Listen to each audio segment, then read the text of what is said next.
Dans ce nouveau numéro du Grand Jury d'RFM. Hélas, le coronavirus ne s'arrête pas et allonge encore sa déjà très longue liste de victimes. Plus de 600 000 personnes contaminées dans le monde, dont la majorité recensée aux États-Unis, qui sont devenues cette semaine le nouvel épicentre mondial de la pandémie.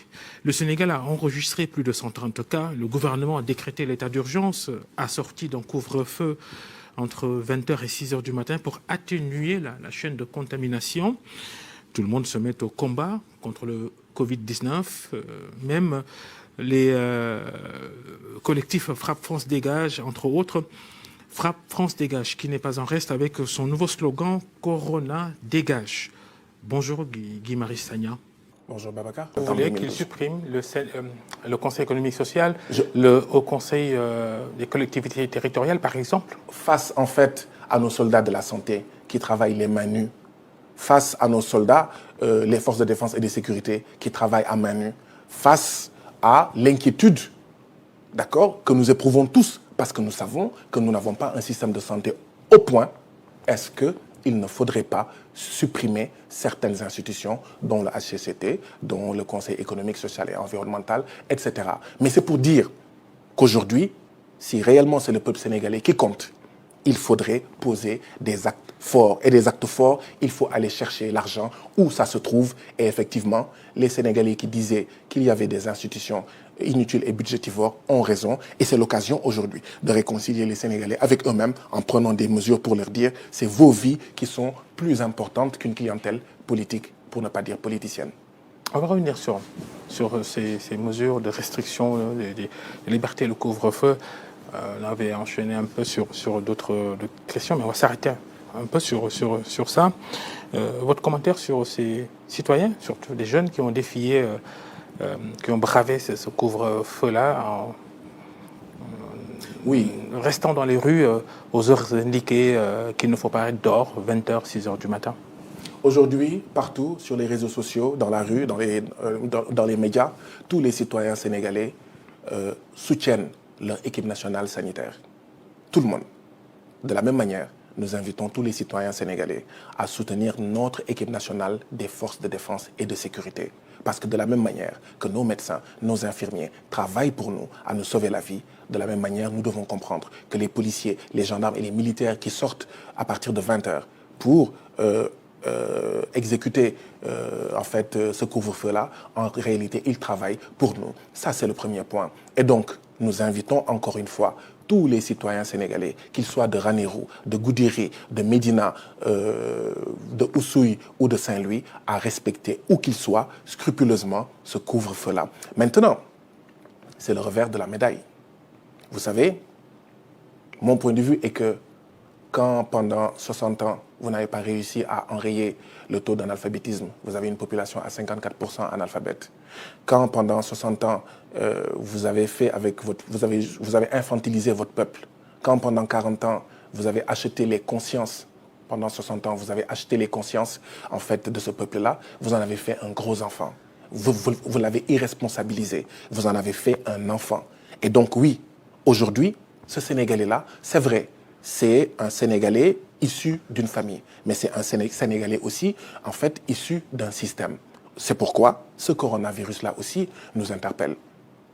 En ce que nous avons urgemment besoin d'un nouveau type de citoyen. Nous avons urgemment besoin d'un nouveau type de Sénégalais. Un citoyen sénégalais qu'on bâtit à travers l'école. Un citoyen sénégalais qu'on bâtit à travers la pédagogie de l'exemple des autorités.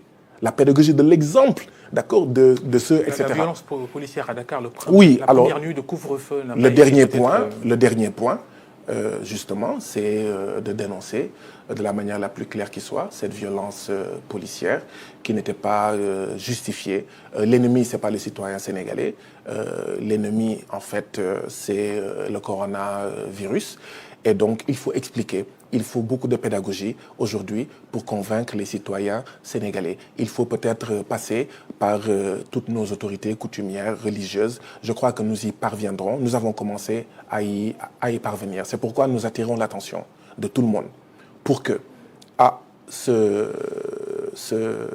état d'urgence ne soit pas un état pendant lequel les autorités, les forces de l'ordre pensent qu'elles peuvent impunément piétiner les libertés et les droits des citoyens. Non, cet état d'urgence, c'est pour faire face au coronavirus et non pour réprimer, opprimer davantage le peuple sénégalais qui est déjà suffisamment fatigué.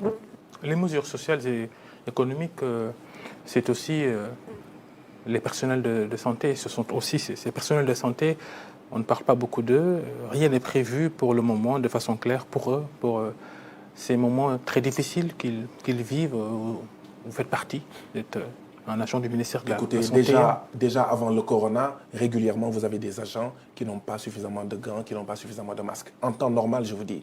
En temps normal, vous avez des contractuels qui peuvent rester des mois sans salaire, des contractuels de la santé. En temps normal, vous avez des contractuels de la santé qui ne seront payés, d'accord, que quand tout le monde a déjà été payé. Donc oui, en temps normal, vous avez une surcharge, d'accord, un volume de travail important.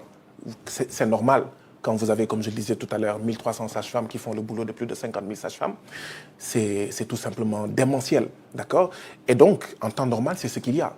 Alors, si en plus des pathologies habituelles, quotidiennes, ils doivent se taper une nouvelle pathologie, à savoir ce coronavirus, vous voyez en fait toute la difficulté en fait des conditions dans lesquelles les travailleurs de la santé et de l'action sociale travaillent. C'est pourquoi, oui, après avoir exprimé toute notre solidarité au peuple sénégalais, nous ne pouvons qu'exprimer toute notre solidarité et notre soutien à nos soldats de la santé, aux agents de la santé et de l'action sociale qui aujourd'hui travaillent pour maintenir le peuple sénégalais dans une bonne santé, pour endiguer en fait ce virus. Et donc oui, l'État... Quand je parlais tout à l'heure, c'était pour de probables motivations financières pour ces soignants sénégalais. L'État est interpellé. Interpellé comment? Premièrement, je pense qu'il serait inacceptable, injuste, que pendant la période du coronavirus, que par exemple, ces contractuels qui avant vivaient des retards de salaire, ces contractuels qui avant restaient en fait longtemps avant de percevoir leur salaire, pour moi, pendant cette période, cela serait tout simplement inacceptable. L'État devrait payer les agents de la santé, particulièrement les contractuels qui vivent cela à temps, suffisamment à temps. Mieux, l'État devrait recruter ces contractuels-là. Parce que comment est-ce que dans ce pays-là, nous n'avons pas suffisamment d'infirmiers et de médecins et on prend des contractuels? Il faut les titulariser, il faut les régulariser, il faut les recruter dans la fonction publique. Pour moi, ça fait partie de la motivation. Pour leur dire, oui, ce qu'on dit de vous, on le pense réellement. Comme quoi et justement, on le vous motive. coronavirus a davantage mis à nu toutes les tares de notre système de santé. Absolument. Et ce n'est pas la première fois. Mais effectivement, des événements comme le coronavirus les enseignements à tirer. Nous disent en tout cas que voilà l'état de notre société, voilà l'état de notre économie, voilà l'état de notre système sanitaire ou de notre système agricole, comme à l'époque de 2008 avec la crise alimentaire mondiale. Chaque crise, effectivement, nous donne des informations et malheureusement, jusqu'à présent, nous n'avons pas tiré les bonnes leçons. Espérons qu'avec ce coronavirus-là, les leçons seront tirées pour un autre Sénégal, pour une autre Afrique.